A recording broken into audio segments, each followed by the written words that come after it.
A polêmica em torno da camisa 24 no futebol é algo que é muito debatido na sociedade e levanta uma questão importante. Por que esse número gera tanta resistência? E qual é a relação da masculinidade frágil e a LGBTfobia com esse símbolo?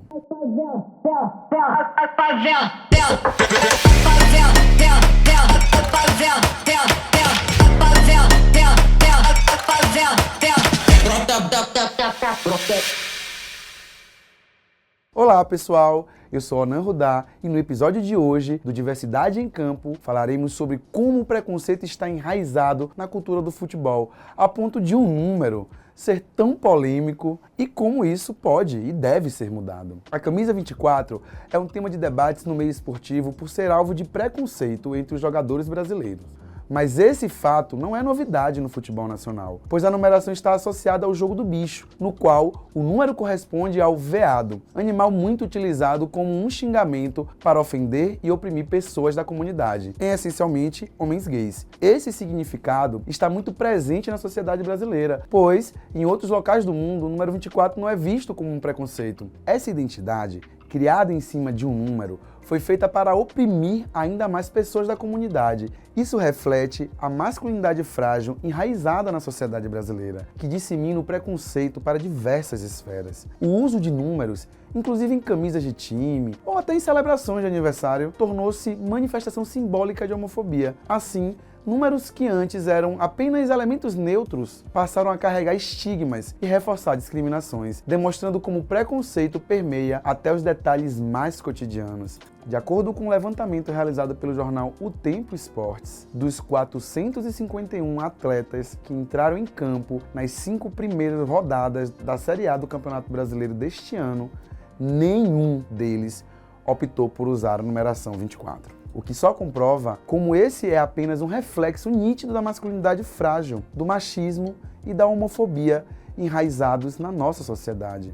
A resistência ao uso desse número está intimamente ligada ao preconceito e à intolerância que ainda permeiam o ambiente esportivo, especialmente no Brasil. Para reafirmar sua sexualidade e identidade de gênero, os jogadores inseguros e repletos de preconceito tentam aderir a uma constante imagem viril, tentando afastar qualquer vulnerabilidade associada ao feminino ou a pessoas LGBTQ+, algo que se agrava pelo histórico machista no futebol, onde a virilidade é glorificada a todo momento. O machismo e a homofobia estão presentes não somente na recusa do número 24, mas na cultura do vestiário, onde piadas e atitudes machistas e homofóbicas são frequentemente utilizadas.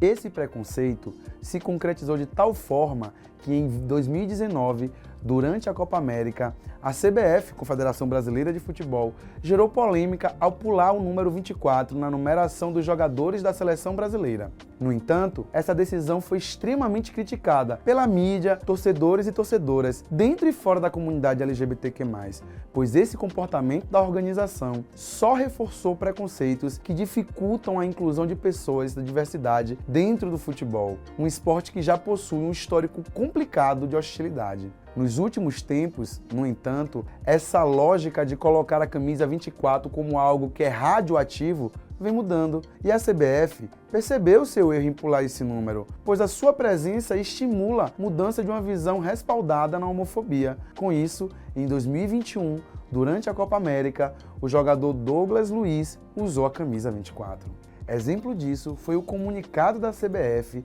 sobre a numeração na Copa América, que mostrou a mudança de posicionamento na organização, que vem buscando um local mais inclusivo. Por isso, se faz necessário expor o repúdio e indignação com certos tipos de decisões que impactam toda a sociedade. Ao levantar a bandeira da mudança e da inclusão em uma confederação desse tamanho e dessa importância para a cultura brasileira, tendo em vista a paixão dos torcedores e torcedoras pelo esporte, há uma transformação de cenário em que as pessoas possam começar a perceber que não é e nunca foi correto a perseguição homofóbica que as pessoas sofrem ao simplesmente serem quem são. A numeração utilizada pelos atletas tem relação com questões desportivas apenas. No momento inicial, a organização da competição estabeleceu a utilização dos números 1 a 23 de forma sequencial, o que foi feito pela seleção brasileira ao inscrever 23 atletas. No entanto, posteriormente, o regulamento da competição foi alterado e foram concedidas 5 vagas adicionais, em razão da possibilidade de troca de jogadores por conta de eventual contaminação por conta do Covid-19. Apesar de tal faculdade, que foi utilizada por outras seleções para convocar mais 5 atletas, como a CBF vem cumprindo rigorosamente os protocolos sanitários e não apresentou casos de contaminação, a comissão técnica sentiu-se confortável em convocar apenas mais um jogador, além dos 23 inicialmente inscritos. E, para esse jogador, em razão da sua posição meio-campo e por mera liberalidade, optou-se pelo número 25. Como poderia ter sido 24, 25, 26, 27, 28, a depender da posição desportiva do jogador convocado. Em regra, numeração mais baixa para os defensores, mediana para os volantes e meio-campo e mais alta para os atacantes, conclui a CBF. O jogador Bremer usou o manto dando visibilidade para a normalização do número. Gabriel Barbosa do Flamengo também chegou a vestir a camisa. O único momento em que os jogadores não conseguem driblar a utilização do número 24 é nas competições sul-americanas, isso devido à exigência da Conmebol de seguir a ordem da numeração de 1 a 30 nas camisas. Mas é realmente triste e frustrante perceber como o preconceito é tão ilógico a ponto de diversos homens adultos se recusarem a usá-lo, somente para não afetar a sua virilidade. Por isso, há necessidade de ações e políticas que enfrentem a LGBTfobia e o machismo presentes na cultura do futebol. E, falando de ações, o Esporte Clube Bahia pode ser considerado um dos times que mais realizaram campanhas utilizando o futebol para chamar a atenção a estas causas. Um exemplo disso é a campanha Levante a Bandeira, com o objetivo de combater a homofobia e promover o respeito à diversidade, dentro e fora do campo. É importante ressaltar que mesmo com a exigência da Conmebol e as seleções cumprindo ela, alguns times ainda conseguem burlar a utilização do número 24. O Observatório da LGBTfobia no Futebol, do coletivo de torcidas Canarinhos LGBTQ+, traz dados sobre o uso do número 24 durante a Copinha de Juniores, realizado pela Federação Paulista de Futebol, onde são revelados diversos quadros do futebol nacional. Lá é possível perceber que desde a base existe essa problemática com o número 24. Em 2023, apenas 34 dos 128 times inscritos usaram a camisa com o número 24. Ainda segundo o levantamento do coletivo de torcidas Canarinhos LGBTQ+, esse número representa uma queda, é inferior ao número registrado em 2022, quando 34% ou 43 times utilizaram a numeração. Por isso, há necessidade dos times se posicionarem, mostrarem que estão envolvidos com essas manifestações, pois ao renegar o número, só perpetuam a homofobia. Também é apresentada a pesquisa relacionando os times de diferentes séries que se posicionaram no combate à LGBTfobia. Nesse mesmo levantamento, foi analisado como as manifestações estavam associadas a certas datas específicas no movimento LGBTQ+, e quais séries mais se pronunciaram. No dia 17 de maio de 2022, com o combate à homofobia, a Série A teve 18 clubes que se posicionaram, o que representou 90% deles. Na Série B, 14 clubes que se posicionaram, 70%. Na Série C, 17 clubes se posicionaram, ou seja, 85%. Na Série D, 18 clubes se posicionaram, 28%. No total de 124 clubes, 67 se posicionaram e 57 não se posicionaram. No Dia do Orgulho LGBTQIA+, em 28 de junho de 2022, a Série A apresentou um total de 17 clubes que se posicionaram. Na Série B, com 10 clubes que se posicionaram.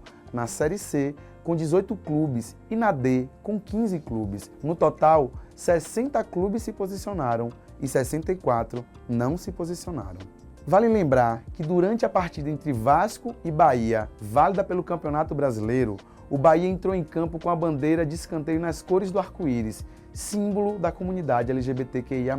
Um momento verdadeiramente histórico para o time, Confira um trecho do vídeo produzido pelo clube. O Bahia ainda se destacou ao lançar uma campanha inovadora em 2020, promovendo o uso da camisa número 24, tradicionalmente evitada no futebol brasileiro devido à conotação homofóbica que já expliquei para vocês. A campanha foi intitulada Pede a 24 e 24 número do respeito, com o objetivo de combater o preconceito e fomentar a inclusão no esporte, o que foi inovador para a época, ainda mais se tratando de um meio como o futebol, que ainda apresenta hostilidade contra a comunidade LGBTQ+. Inicialmente, a ação era pontual, visando conscientizar os torcedores e a sociedade em geral sobre a importância de normalizar o uso do número. No entanto, o jogador Flávio, que era volante do Bahia, abraçou a causa e decidiu transformar o uso do número 24 em algo permanente. Ele vestiu a camisa com orgulho e falou abertamente sobre a necessidade de enfrentar o preconceito no futebol, o que foi de extrema coragem. A campanha do Bahia inspirou outros clubes a se posicionarem a favor do uso do número 24, destacando a importância de combater a homofobia no esporte e na sociedade. Essa iniciativa não só gerou uma repercussão positiva entre torcedores, torcedoras e organizações LGBTQ+, como também demonstrou como o esporte pode ser uma ferramenta poderosa para promover a inclusão. O gancho para que essa campanha acontecesse foi justamente a negação do número 24. Depois de contratar o jogador argentino Cantillo, o Corinthians tirou dele o número 24, que ele usava quando jogava lá, que não representava nada, como também já expliquei a vocês. E durante a coletiva de apresentação do jogador, o diretor de futebol, Duílio, chegou a dizer 24, aqui não. Histórico também foi quando o zagueiro Gleison Bremer, da seleção brasileira, utilizou a camisa 24 pela primeira vez em uma edição de Copa do Mundo, estreando a numeração em uma partida contra o Camarões. A Copa foi realizada no Catar em 2022.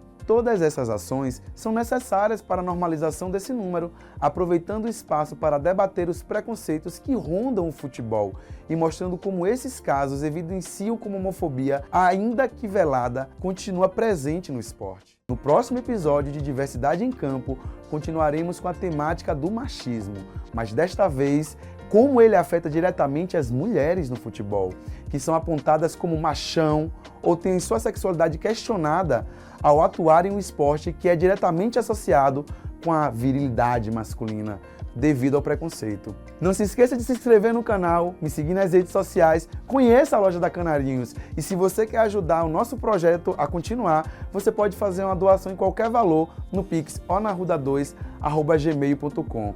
Vem com a gente, fica ligado no nosso projeto Diversidade em Campo. Até a próxima!